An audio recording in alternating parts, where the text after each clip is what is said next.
Hello everyone, good morning.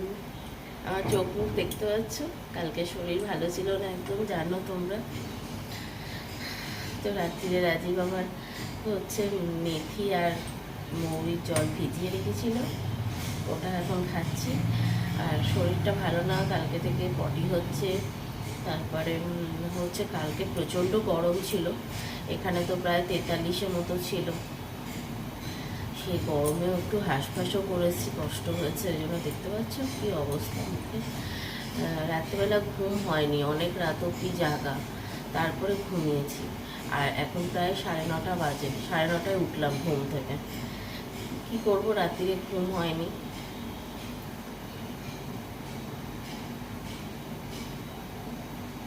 আর কি রান্না করব জানি না, তবে কিছু কাছাকাছি আছে, সেগুলোর জন্য গরম জল করছি। গরম জলে সেগুলো ভেজাবো, একটু ভিজিয়ে কেচে নেবো। শরীরটা একদমই ভালো লাগছে না, কোমর টোমরগুলো, হাত পাগুলো খুবই যন্ত্রণা হচ্ছে। কালকে ওষুধ খেয়ে রাত্রিরে ঘুমিয়েছিলাম।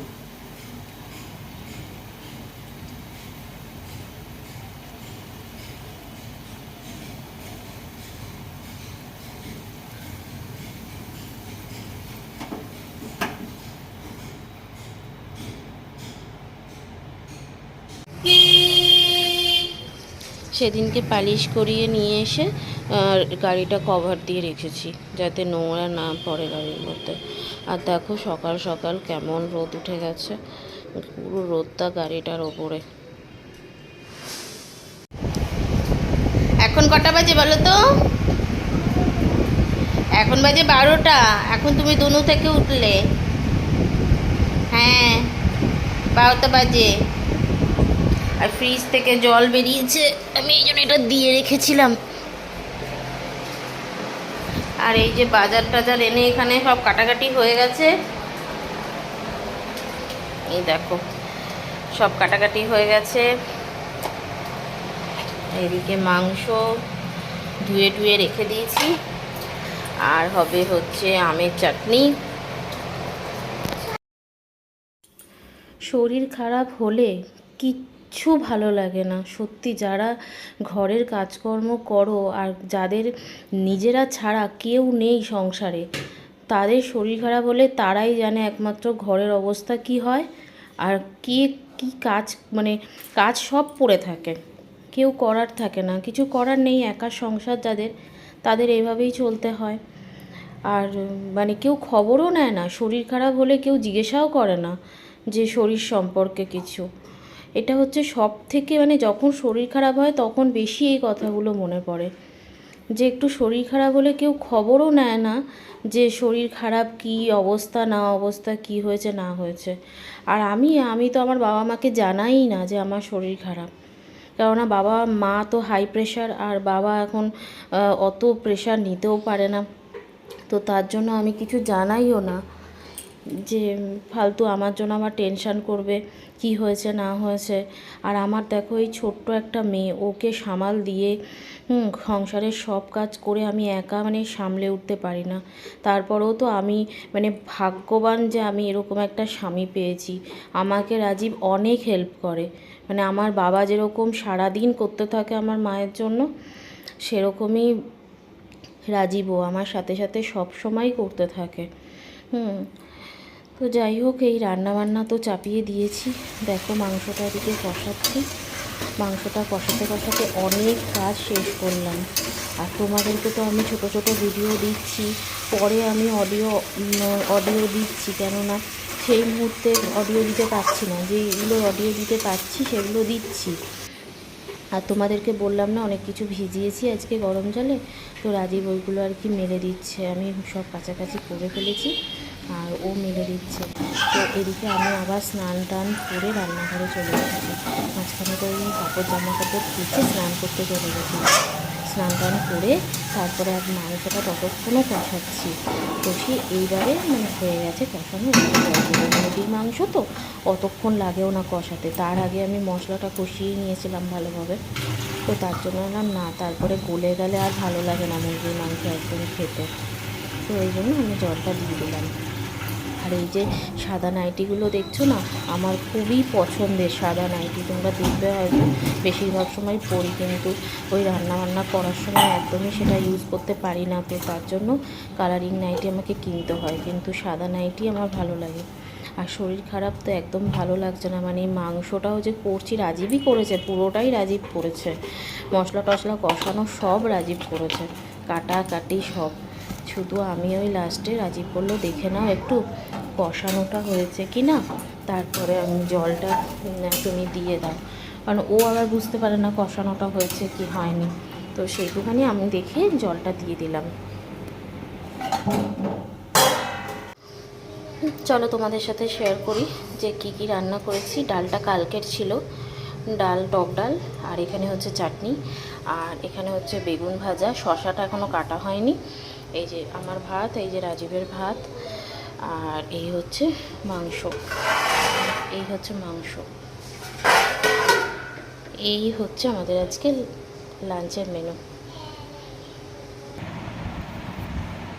দুপুরবেলা খাওয়া দাওয়া শেষ করে আর কিচ্ছু শেয়ার করতে পারিনি, ঘুমিয়ে পড়েছিলাম বলছি, ঘুমাইনি আজকে।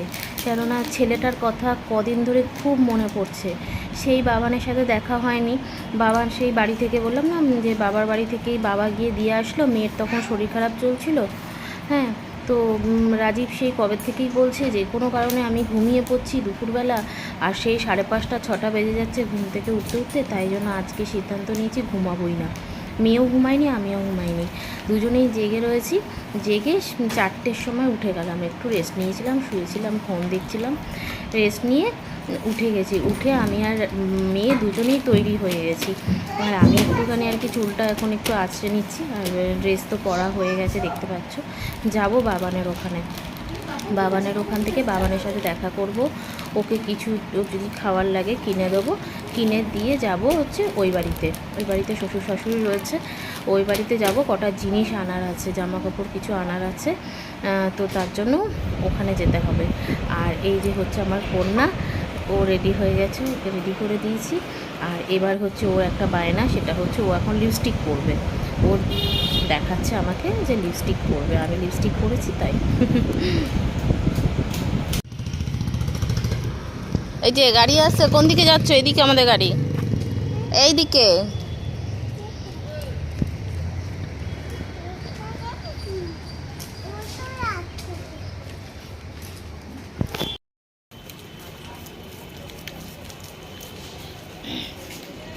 এদিকে সরে আসো, কভারটা খুলবে, এদিকে আসো।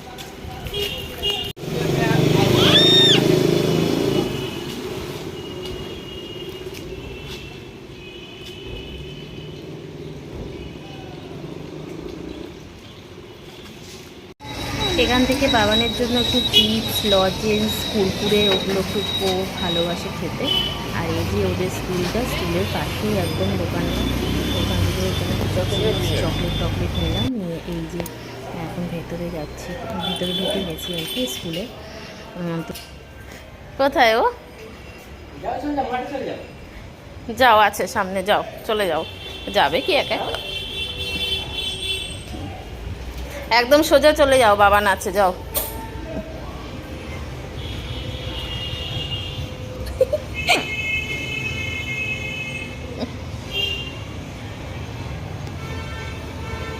যাও যাও যাও যাও, ওই নিয়ে যাচ্ছে, বাবানের কাছে নিয়ে যাচ্ছে, যাও।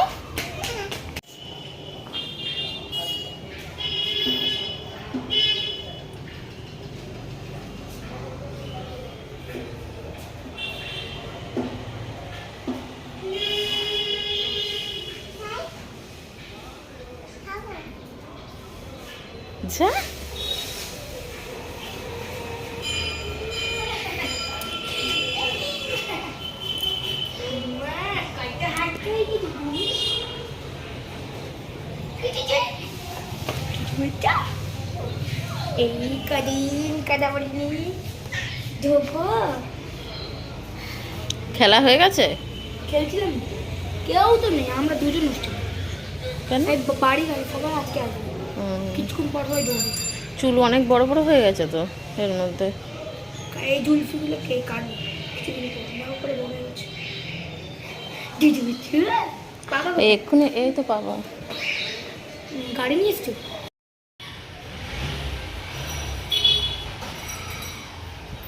বাবানের হাত ধরে চলে গেছে বাবানের সাথে।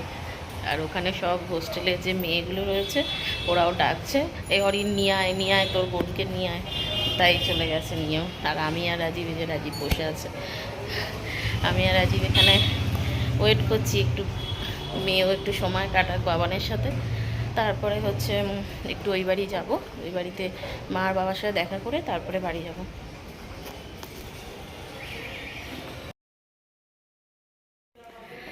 ঘেমে পুরো স্নান, ওরা কি খেলছিল না কি করছিল বাইরে দৌড়াদৌড়ি, আর পুরো ঘেমে গেছে। তো এখনও ড্রেস চেঞ্জ করেনি, বললো মা আমি গিয়ে ড্রেস চেঞ্জ করব। আর ওদের একটা হল ঘর আছে যেখানে আর কি ওদের এক্সট্রা ক্লাস হয়, সেই ঘরে আমরা বসে রয়েছি। সিকিউরিটি গার্ডটা বলছো ম্যাডাম এখানেই আপনারা বসুন, অসুবিধা নেই কিছু। তো ওখানে ফ্যানটা চালিয়ে দিয়েছে, এই দেখো রুমটা। তো এখানে আমরা বসে রয়েছি এখন।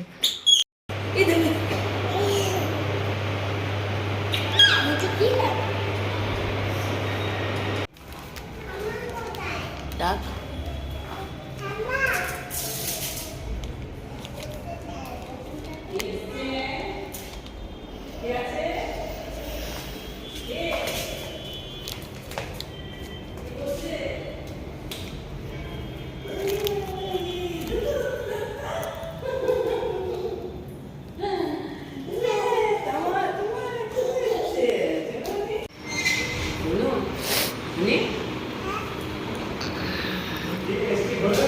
কে এসছে দেখ তো।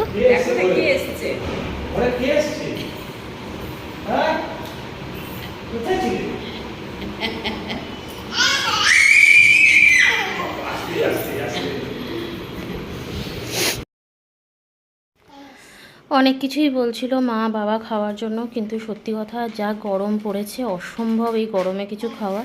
তো সব থেকে ভালো হচ্ছে এই গরমে এই টক দইয়ের ঘোল, ব্যাস সেটা দিয়েছে, সেটা খেয়েই খুব শান্তি। আর সেটার থেকে ভালো কিছু হয় না। তো এখন মা হচ্ছে ঘরেই ওই লস্যি বানিয়ে দিল, ওটা খেয়েই আমরা এখন বেরিয়ে যাব। যা নেওয়ার আছে নিয়ে নিয়েছি কিছু জিনিস, চলো এবার বেরোবো আমরা। শরীরটা আবারও খারাপ লাগছে, জানি না কেন, হয়তো এত গরমের জন্যই মনে হয় হচ্ছে, জানি না কেন। তো চলো বাড়ির দিকে যাচ্ছি, যাই, তারপরে আমি ঘরে গিয়ে তারপর তোমাদের সাথে কথা বলছি। গাড়ির মধ্যে বসে একটু শান্তি পাচ্ছি যেহেতু এসিটা চলছে। ঘরে যাই চলো।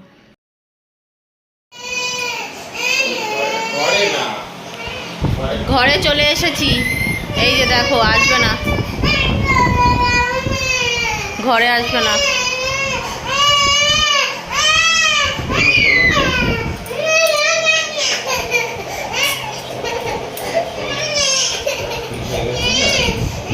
মাংসটা খেতে হবে তো ভাত দিয়ে।